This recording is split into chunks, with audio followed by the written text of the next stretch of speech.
प्यारे बच्चों, आज हम अंग्रेजी के विषय का एक टॉपिक आज हम पढ़ेंगे। ये टॉपिक है हमारा अंग्रेजी व्याकरण यानी कि इंग्लिश ग्रामर का, जो कि हमें ना केवल अपनी कक्षा में ही काम आएगा बल्कि आने वाली कक्षाओं में भी ये आपको बहुत ही काम आएगा। आज हम सब ये जानते हैं कि अंग्रेजी कितनी आवश्यक है और अंग्रेजी के बिना ये कहते हैं कि बच्चा पढ़ा लिखा ही नहीं है। तो आज हम शुरू करेंगे टेंस से। जब तक हमें टेंस नहीं आएंगे तब तक हम अंग्रेजी नहीं सीख सकते। टेंस का अर्थ होता है बच्चों काल, यानी कि समय।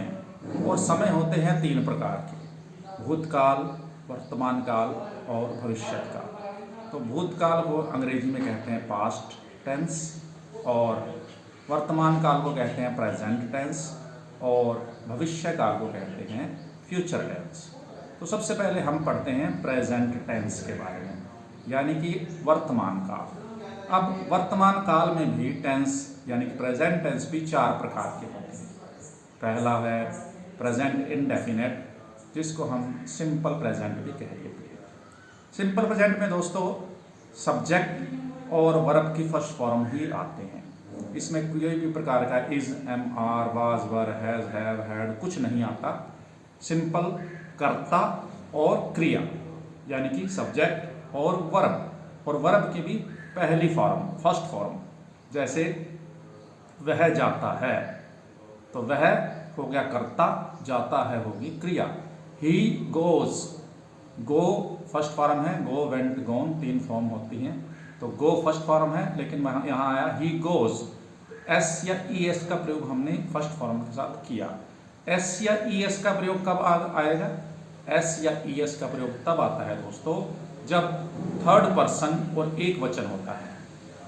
तो जब थर्ड पर्सन होगा और एक ही आदमी की बात हो रही होगी तो हम फर्स्ट फॉर्म के साथ एस या ई एस लगा देते हैं। तो जैसे आए वे जा रहे हैं, वे जाते हैं, तो क्या उसका उत्तर क्या आएगा? दे गो। और अगर वह जाता है तो ही गोज, यानी कि एक वचन था वो और थर्ड पर्सन था, इसीलिए आ गए। तो ये हमने सीखा प्रेजेंट इंडेफिनेट का सिंपल वाक्य। अब हम चलते हैं, अगर इसी में ही प्रश्नवाचक वाक्य आ जाए कि क्या वह जाता है, तो प्रश्नवाचक वाक्य, इंटेरोगेटिव वाक्य बनाने के लिए हमें क्या करना चाहिए? तो इसमें दोस्तों क्योंकि हेल्पिंग वर्ब नहीं है, ना तो इज है, ना एम है, ना आर है, ना हैज है, ना हैव है, ना हैड है, ना वाज है, ना वर है, तो हम इंटेरोगेटिव कैसे बनाएं, इसको प्रश्नवाचक कैसे बनाएं? उसके लिए दोस्तों हम डू और डज को सम्मिलित कर देते हैं। तो डू और डज, जहां पर ई एस लगता है वहां पर डज, जहां एस या ई एस नहीं लगता वहां डू। तो क्या तुम जाते हो? डू यू गो, आगे प्रश्नवाचक चिन्ह। और ऐसे ही क्या वह जाता है, तो जो ही गोज आता था ना, तो उसी हिसाब से डज ही गो, आगे प्रश्नवाचक चिन्ह। तो इंटेरोगेटिव बनाने के लिए हमने डू और डज को क्रिया से और कर्ता से पहले रखना है, यानी कि ही और शी, यू, जो भी हम नाम है कोई, उससे पहले हम डू और डज का प्रयोग करेंगे और पीछे प्रश्नवाचक चिन्ह बनाएंगे। तो ये हो गया इंटेरोगेटिव। और उसके बाद आता है दोस्तों नेगेटिव। प्यारे बच्चों, नेगेटिव में हम कैसे बनाएंगे? नेगेटिव में हम डू नॉट और डज नॉट का प्रयोग करेंगे। वह नहीं जाता है, ही डज नॉट गो। और क्या वह नहीं जाता है, तो डज ही नॉट गो। और तुम नहीं जाते हो, यू डू नॉट गो।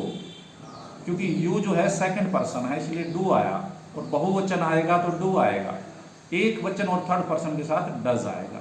तो इस प्रकार हमने देखा कि अगर हम सिंपल वाक्य बनाते हैं तो कर्ता और क्रिया, ही गोज। और अगर हम प्रश्नवाचक इंटेरोगेटिव सेंटेंस बनाते हैं तो डज ही गो, आगे प्रश्नवाचक चिन्ह। और अगर हम नेगेटिव यानी कि नकारात्मक वाक्य बनाते हैं तो ही डज नॉट गो। तो ये हो गए दोस्तों प्रेजेंट इंडेफिनेट टेंस। अगली वीडियो में हम प्रेजेंट कंटिन्यूअस के बारे में पढ़ेंगे। धन्यवाद।